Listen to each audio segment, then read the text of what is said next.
daw ay makulit, mahirap daw spellingin.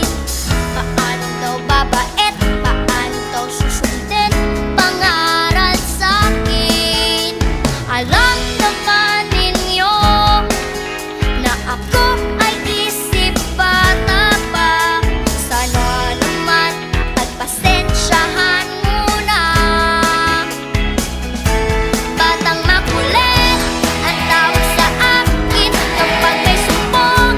Mahirap pigilin kapag may toyo, mahirap awatin.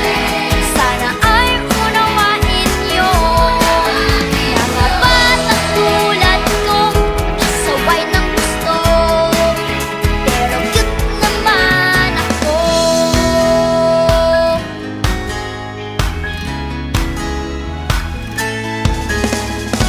Sa awit kong may laman